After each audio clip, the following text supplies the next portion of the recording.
Hello, I am J-Dog John Carshaboom, and I'm out here with T-Bone. T-Bone, you've been working today? I have been. You have, and are you doing okay? You're looking a little bit tired. I'm a little tired. Long day. Little tired, long day, but he's excited about these videos. Yeah, for sure. For sure, he's saying.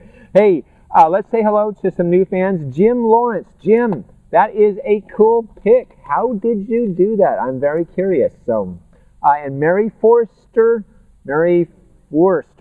and Brenda Moore Harris. Hi, Brenda. And Helena Hessel.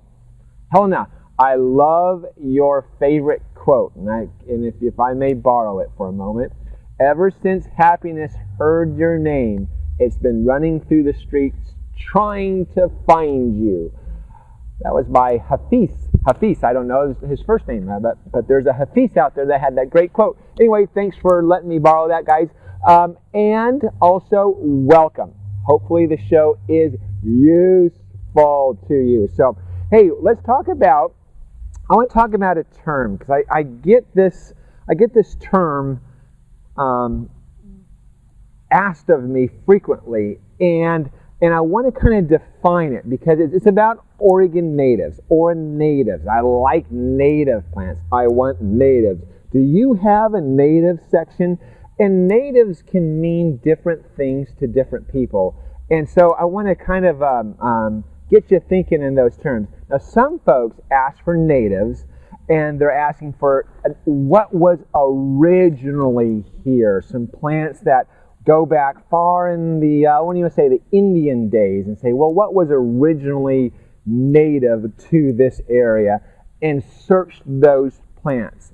And then there are natives, meaning that I want some natives in that I want some easy care plants, plants that perhaps don't require as much water or no amendment to the soil, what have you.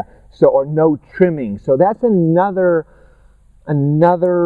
definition of the term. I kind of combine them when someone asks me, do you have some natives? Because finding the original plants actually can be quite difficult. What it is, it's native plus, meaning that there's some native plants, original plants, but I want to say with an addition, because we've hybridized them, because we've developed them with some unique characteristics. It's a new, a new form of native plants that really can be quite striking in your garden, by the way. So let's take this one, for instance. This is a Mahonia aquifolium. This is the Oregon state flower. This is called the Oregon grape. Now, this one particularly is a variety of that, and there's a couple different varieties.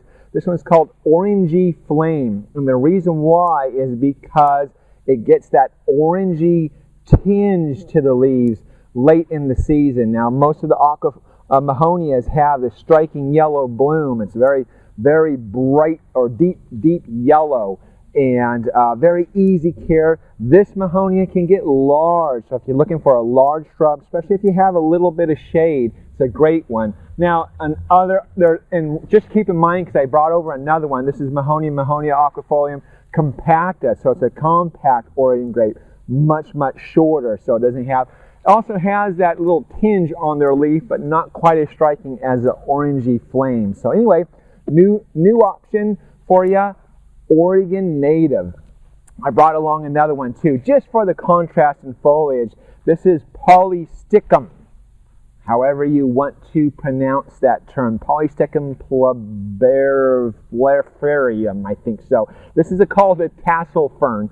Now, tassel ferns are neat because they're upright. They have a stiff, upright look to them, and then later on they get this kind of the shiny tinge to them, or shiny coating to them. So very easy care fern. On the ferns, by the way, even when they're looking good in the wintertime, I always say by Valentine's Day, shear them back to the ground. And I know you'll say, this guy's crazy. There's no way we should shear this to the ground on February, because it's a beautiful fern. But what that does is doesn't mix the old foliage with the new foliage, because it'll start putting out those fiddleheads, and you get all of the season's foliage, and it looks really, really fresh, by the way. So there's the tassel fern.